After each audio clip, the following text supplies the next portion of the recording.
One of the things I do is write people's names on cups. Here I am about to start writing a name on a cup. So the first thing I do is put some tape on the cup. I start with a line of sort of half-inch insulation tape at the top, which gives me a sort of a straight line to work on, and then I work underneath that with some duct tape. I like using the yellow colour. I find that's a nice easy one to work with. It suits me well, although green is okay as well. So that's the first thing I do, and then what the tape does is it enables me to write on it with a Sharpie.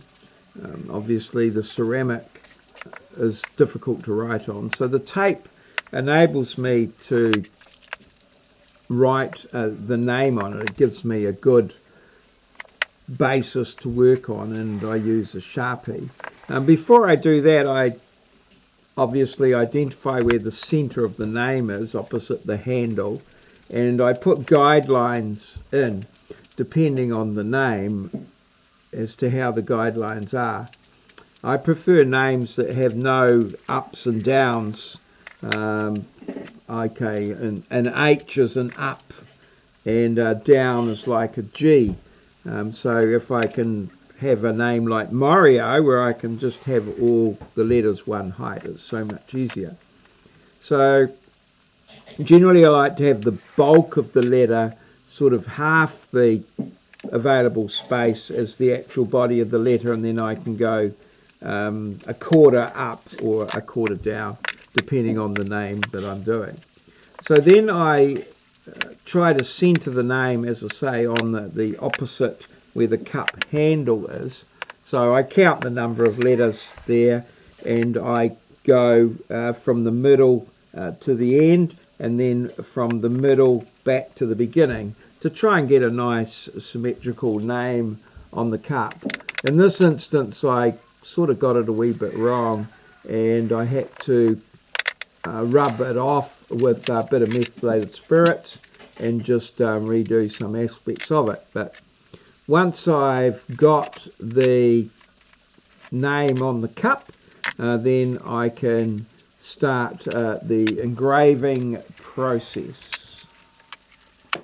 You will also notice that I've put another line of 10mm insulation tape under the masking tape. Now the tape serves many purposes, obviously for the writing, but it also helps to protect the cup from slipping. So the first thing I do is get in with a very small diamond bit. It's around about 1 millimetre, and I go through all the letters and go through the tape, and then try to get down to the white of the ceramic cup with the 1 millimetre bit. Then once I've gone through all the letters with the 1 millimetre, then I get out with a larger one, round about 4 or 5 millimetres, and that just widens everything out. I've just started using the black cup, so the white on the black is very effective. Prior to that, you can see there's a grey cup there to the right, and it's not quite as, doesn't stand out the contrast between the engraving and the glazing on the cup, but the black and white is very good. And so I work through with the wider sort of 5mm one and get some nice parallel lines, trying to make sure that I get everything parallel in the right shape and everything like that. So I go through and do all of that and get the, what I've lettered on the cup there right. Checking at the end just to make sure that, I've got a nice even line and width of things.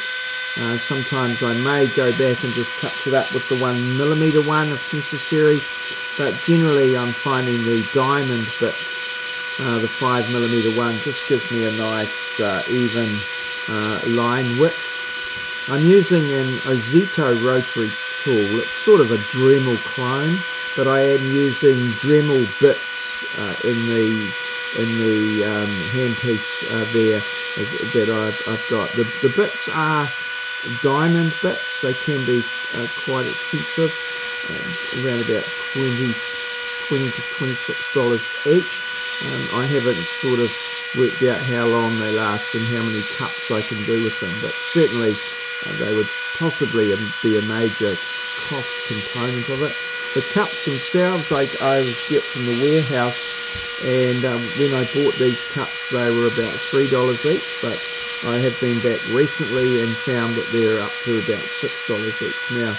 So yeah, and I started doing this because the cups in the smoko room started disappearing, and so I thought if I actually wrote people's names on cups, that people wouldn't steal a cup with someone else's name on, or take it out of the smoko room and that sort of thing. So I've made a few cups, and this particular one is for a friend of mine, name of Phil, who quite often used to say in conversation when we were talking about various things, Phil, not Sil. And so that's what I've written on the cup here, or engraved on it. So once the engraving's done, it's then a matter of taking the tape off and picking that off. That can be quite an interesting sort of exercise. Luckily I've got quite strong fingernails that I use, and then once the tape is off, I have a quick look and just check that there's any little bits, because sometimes the tape can obscure sort of little areas and you need to just widen them up or tidy them up a little bit. And the tape does protect the ceramic glaze from slipping when if the drill or the Dremel rotary tool sort of slips a bit. And so I get the tape off, and then a bit of methylated spirits. I find it seems to darken the sort of the ceramic underneath the glaze a little bit, and gets rid of all the glue and just tidies everything up. And then once I have completed that process, I usually take the cup into our kitchen and put it there for my wife to have a look at it and ask her to sort of essentially tell me how wonderful I am and how it all looks good, and reassure me that it'll all be all right. And that's the sort of quality assurance process. And then I leave it there and look at it for a little while till I deliver it to the recipient. So I'm thinking of doing these cups for people. So if anyone wants a cup, maybe they can talk to me and we can agree on how we can go about doing it. I am thinking of charging a small fee for people that I don't know, but for friends and family and things like that, I might be able to come to an agreeable arrangement. So yes, Maurieo writes your name on cups. Bloody marvellous.